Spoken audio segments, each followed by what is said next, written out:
ఇప్పుడు మనము 1933 ముల్కీ ఫర్మానా దారితీసిన పరిస్థితులు మనం ఇంతకుముందే చెప్పుకున్నాము. 1919లో 7వ నిజాం మీర్ ఉస్మాన్ అలీ ఖాన్ ముల్కీ నిబంధనలో ఒక ఫర్మానాను జారీ చేశాడు. జారీ చేసిన తర్వాత ముల్కీలకు సంబంధించి పరిస్థితులు స్థిరపడ్డాయి అనుకున్నారు. కానీ 1933లో ఈ ముల్కీ ఫర్మానా జారీ చేయడానికి దారి తీసినటువంటి పరిస్థితులు ఏంటివి? ఈ ఫర్మానా ఇలాగనే వచ్చేసిందా అంటే కాదు. దీని కొరకు కొన్ని పరిస్థితులు, ఒక పూర్వరంగం ఏర్పడింది. ఆ పూర్వరంగం ఏంది, ఎందుకు ఈ డిమాండ్ చేయవలసి వచ్చింది? ఒకసారి ఒక ప్రతిష్టాత్మకమైనటువంటి ముల్కీ నిబంధనను జారీ చేసిన తర్వాత మళ్ళీ రావడం అంటే ఆ ముందు చేసినటువంటి ముల్కీ ఫర్మానా తర్వాత కొన్ని పరిస్థితులు అస్తవ్యస్తంగా ఏర్పడ్డాయి. ముల్కీల పట్ల ఇవి అన్యాయపరమైనటువంటి పరిస్థితులు ఏర్పడ్డాయి. కాబట్టి 1933 సంవత్సరంలో మరొక ముల్కీ ఫర్మానాను జారీ చేయవలసి వస్తుంది. అయితే 1919 జారీ చేసినటువంటి ముల్కీ ఫర్మానా తర్వాత 1933 ఈ ముల్కీ ఫర్మానా జారీ చేసే వరకు ఈ మధ్యకాలంలో అంటే ఈ 14 సంవత్సరాల మధ్యకాలంలో జరిగినటువంటి పరిస్థితులు ఏంటివి? అవి ఎందుకు 1933 సంవత్సరపు మరొక ముల్కీ ఫర్మానా జారీ చేయవలసి అవసరం ఏర్పడింది? ప్రజల్లో ఎందుకు అసంతృప్తి పెరిగింది? ఆ అసంతృప్తిని గమనించినటువంటి 7వ నిజాం మీర్ ఉస్మాన్ అలీ ఖాన్ ఈ ముల్కీ ఫర్మానాను ఎందుకు జారీ చేశారు? దీని నుంచి ఏం ఆశించడం జరిగింది? ఏ పరిస్థితులు ముల్కీలకు అనుగుణంగా ఈ ఫర్మానాలో పేర్కొనడం జరిగిందనే విషయాన్ని మనం ఇక్కడ గమనిస్తాం. 1933 ముల్కీ ఫర్మానా దారి తీసిన పరిస్థితులు, దీన్ని మనం ఇప్పుడు క్షుణ్ణంగా, కూలంకషంగా, నిర్దిష్టంగా, సమగ్రంగా పరిశీలిస్తూ మరియు విశ్లేషణాత్మకంగా దీన్ని అధ్యయనం చేయబోతున్నాం. 1919లో జారీ చేసిన ముల్కీ ఫర్మానా తర్వాత కొన్ని సంస్థలు ఏర్పడ్డాయి. అంటే హైదరాబాద్ రాజ్యంలో కొన్ని సంస్థలు 1919 ముల్కీ ఫర్మానా అంటే ముల్కీ నిబంధనల ఫర్మానా ఆజ్ఞ అన్నట్టు, ఈ ఆజ్ఞ తర్వాత కొన్ని సంస్థలు ఏర్పడ్డాయి. ఆ సంస్థల యొక్క డిమాండ్ ఏంటిది మనం ఇక్కడ పరిశీలించినట్టయితే, ఈ విద్యావంతులను సమీకరించి నిజాం ప్రభుత్వానికి వాస్తవాలను విన్నవించి ముల్కీలకు జరుగుతున్న అన్యాయాలను ప్రజలకు తెలియజేసే ప్రజలచే నిజాం నవాబుపై ఒత్తిడి పెంచి 1936లో ఫర్మానాను జారీ చేయడం జరిగింది. అంటే 1919 జారీ చేసిన ముల్కీ ఫర్మానా తర్వాత నిజాం రాజ్యంలో కొన్ని సంస్థలు ఏర్పడ్డాయి.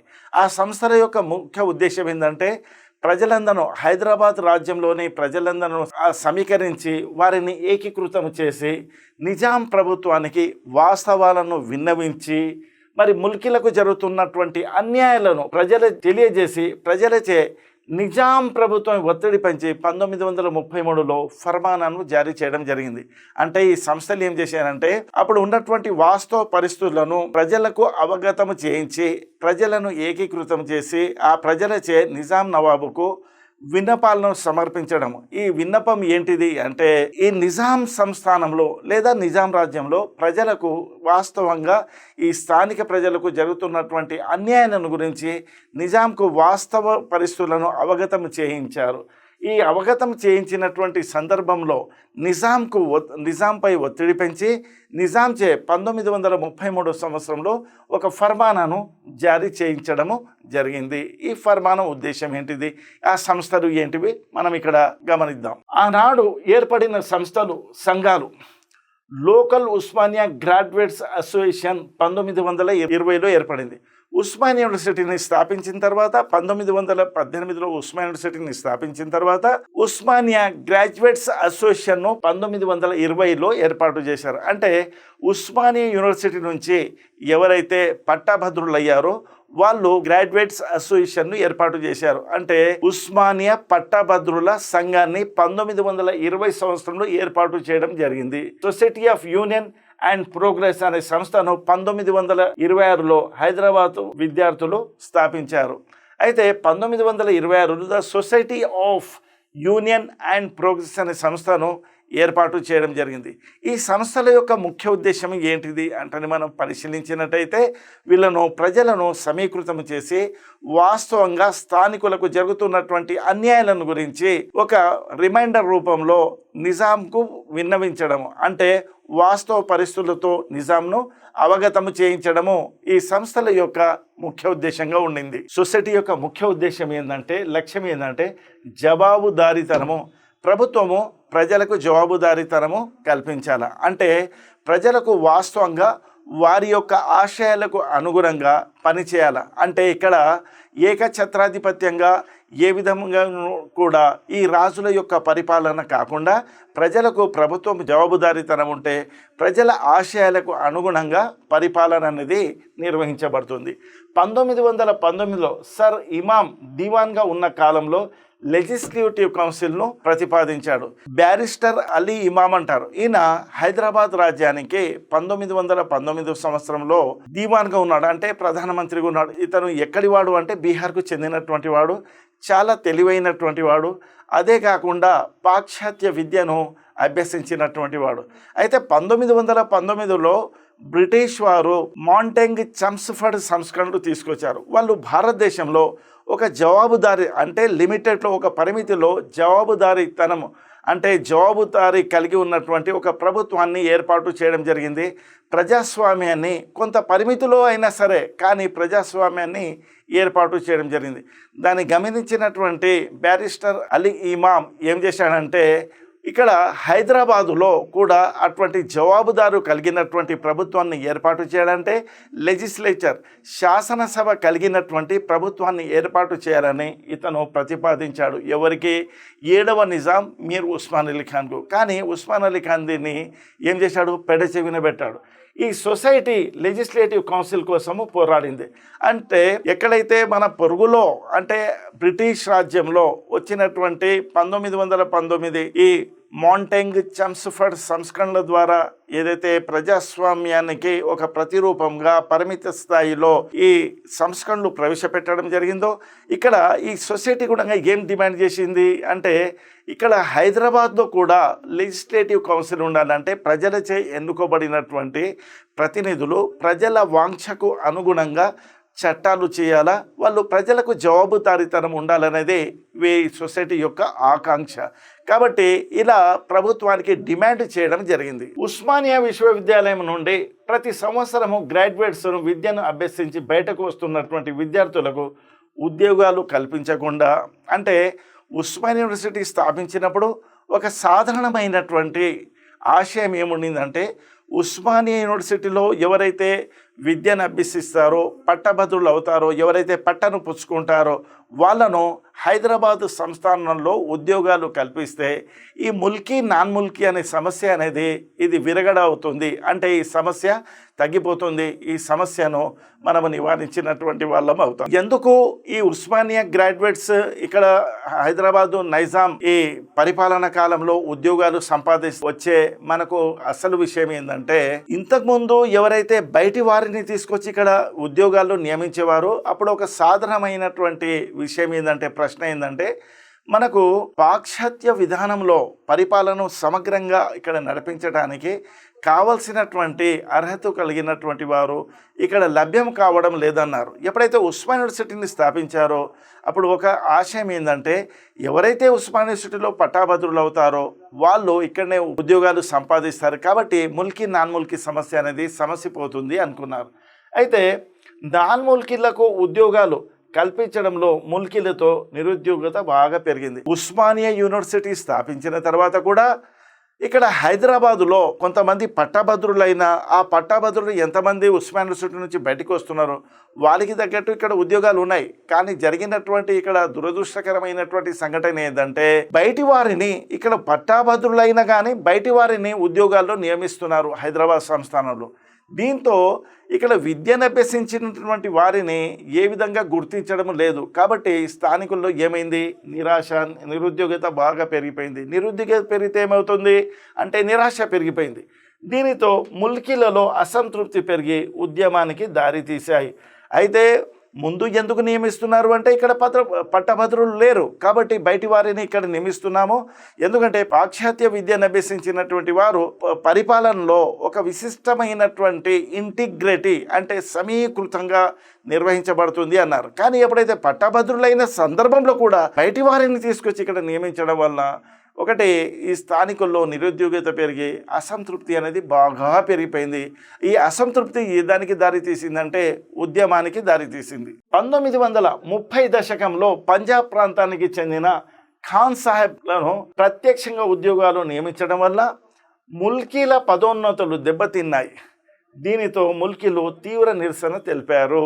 అయితే ఇక్కడ విషయం ఏంటంటే ఇది మొత్తము ముల్కీలు నాన్ ముల్కీల వివాదాలు జరుగుతున్నటువంటి సందర్భంలో 1933 సంవత్సరంలో పంజాబ్ నుండి ప్రత్యక్షంగా తీసుకొచ్చి ఖాన్ సాహెబులను ఇక్కడ ఉన్నత ఉద్యోగాల్లో నియమించారు హైదరాబాద్లో.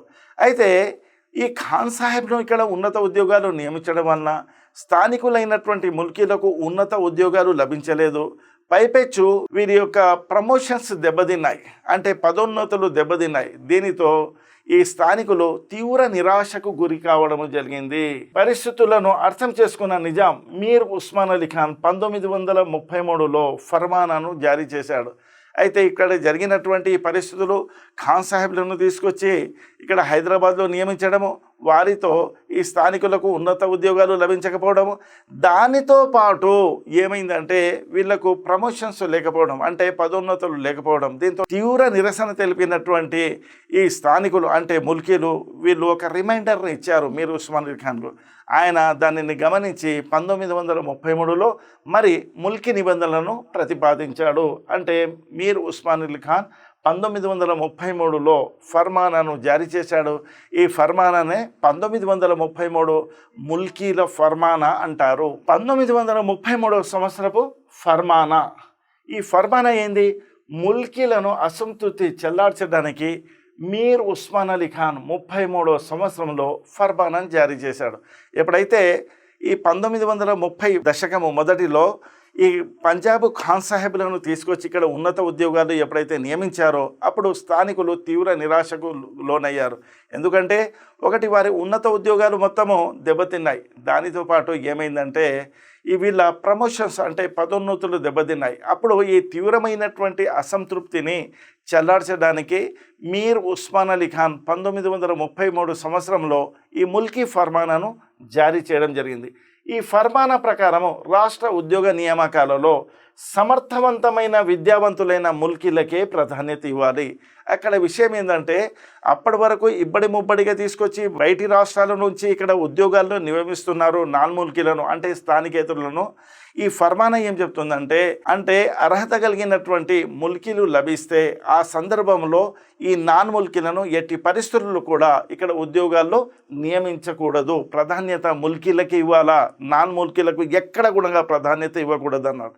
ఇక ముల్కీ ఉద్యమకారులకు నాటి హైదరాబాద్ కోత్వాలైన రాజా బహదూర్ వెంకటరామరెడ్డి మద్దతుగా నిలిచాడు. అయితే 1933 సంవత్సరంలో ఈ నాన్ ముల్కీలను ఖాన్ సాహెబ్లను తీసుకొచ్చి ఇక్కడైతే ఉన్నత ఉద్యోగాల్లో ఎప్పుడైతే నియమించారో ఈ స్థానికులైనటువంటి ముల్కీలు అసంతృప్తిని ఎప్పుడైతే తెలియజేస్తారో, నిరసన తెలియజేస్తారో వారికి మద్దతుగా ఆనాటి కోత్వాలైనటువంటి రాజా బహదూర్ వెంకటరామరెడ్డి ముఖ్యంగా బహిరంగంగా ఈ ముల్కీలకు మద్దతు తెలిపాడు. ఇక్కడ ఒక విషయం ఏంటంటే మనం గమనించవలసింది 1933 ఈ ముల్కీ ఫర్మానాకు జారీ చేసే సందర్భంలో ముల్కీలు చేసినటువంటి నిరసన కార్యక్రమానికి ఏ గొప్ప వ్యక్తి ముల్కీలకు మద్దతుగా నిలిచాడంటే రాజా బహదూర్ వెంకటరామరెడ్డి, హైదరాబాద్ కోత్వాల్. ఆయన ముల్కీలకు బహిరంగంగా సపోర్టు చేయడం జరిగింది, అంటే మద్దతు తెలియజేయడం జరిగింది. రాజా బహదూర్ వెంకటరామరెడ్డి యొక్క రోల్ అంటే అతని పాత్ర ఈ 1933 ఈ ముల్కీ నిబంధనలు జారీ చేసేటప్పుడు 1933 ఈ ముల్కీ ఫర్మానా జారీ చేసినటువంటి సందర్భంలో అతి ముఖ్యమైనది. ఇంతకుముందు ఎవరు ఉన్నారు ఈ ముల్కీలకు మద్దతు ఇచ్చినటువంటి వాడు అంటే దివాన్ కిషన్ ప్రసాద్ ఉన్నాడు. ఆయనకు ముల్కీల గాడ్ ఫాదర్ అన్నారు. దాని తర్వాత ఇక ఎవరు చేశారు ఇక్కడ అంటే రాజా బహదూర్ వెంకటరామరెడ్డి గారు ఈ ముల్కీలకు మద్దతుగా నిలవడం జరిగింది. 1933 ఫర్మానాకు గాను హైదరాబాద్ పట్టణంలో ఒక బహిరంగ సభను జరిపి నిజాంకు కృతజ్ఞతలు చేసిన ముల్కీ ఉద్యమకారులు. ఎప్పుడైతే 1933 సంవత్సరంలో నిజాం ముల్కీలకు అనుకూలంగా ముల్కీ ఫర్మానాను జారీ చేయడం జరిగిందో ఆ సందర్భంలో 1933 ముల్కీ ఫర్మానా జారీ చేసినందుకు గాను హైదరాబాద్లో ఒక బహిరంగ సభను ఏర్పాటు చేసి అంటే ముల్కీలు ఒక బహిరంగ సభను ఏర్పాటు చేసి నిజాం మీర్ ఉస్మాన్ అలీ ఖాన్కు కృతజ్ఞతలు తెలియజేయడం జరిగింది. ఎందుకంటే ముల్కీల ఆశయాలకు దీంట్లో హామీ ఇవ్వడం జరిగింది 1933 ఈ ముల్కీ ఫర్మాన్లో. అందుకొరకే ఈ ప్రముఖులైనటువంటి హైదరాబాద్లో ఒక సమావేశం జరిపి ఇతనికి కృతజ్ఞతలు చేశారు. ఈ కృతజ్ఞతలు తెలియజేసినటువంటి వారిలో ఎవరు అంటే బురుగుల రామకృష్ణారావు గారు, ఇక మందుముల నరసింహారావు గారు అంటే రయ్యత్ పత్రిక సంపాదకులు, ఇక మీర్ అక్బర్ అలీ ఖాన్, మీర్ హస్నోద్దీన్, డాక్టర్ లతీఫ్ సయీద్, రాజా దొండే రాజ్, పద్మజా నాయుడు, మీర్ అక్బర్ అలీ ఖాన్ అంటే అక్బర్ అలీ ఖాన్, ఇక అబుల్ హసన్ సయ్యద్ అలీ, నవాబ్ షంషీర్ జంగ్, వీళ్ళు మొత్తము ఈ ప్రముఖుల ఆధ్వర్యంలో ఒక సభను ఏర్పాటు చేసి నిజాంకు కృతజ్ఞతలు తెలియజేయడం జరిగింది. ఎందుకంటే ఈ ముల్కీల యొక్క ఆశయాలు, ముల్కీల యొక్క హక్కులకు సంబంధించి 1933 ఫర్మానా ఇది హామీ ఇవ్వడం జరిగింది. కాబట్టి నిజాంకు కృతజ్ఞతలు తెలియజేయడం జరిగింది. అయ్యంగార్ కమిటీ రాజ్యాంగ సంస్కరణ గురించి 1937లో నిజాం ప్రభుత్వము అర్వముదం అయ్యంగార్ కమిటీని నియమించింది. అయితే అప్పటి వరకు ఇక్కడ హైదరాబాద్ సంస్థానంలో ఉస్మాన్ యూనివర్సిటీ ఈ మన నిజాం కాలేజ్లో ఎవరైతే విద్యను అభ్యసించారో వాళ్ళు ఒక చలనం వచ్చింది. అంటే నూతనంగా వాళ్ళకు ఒక అవగాహన వచ్చింది.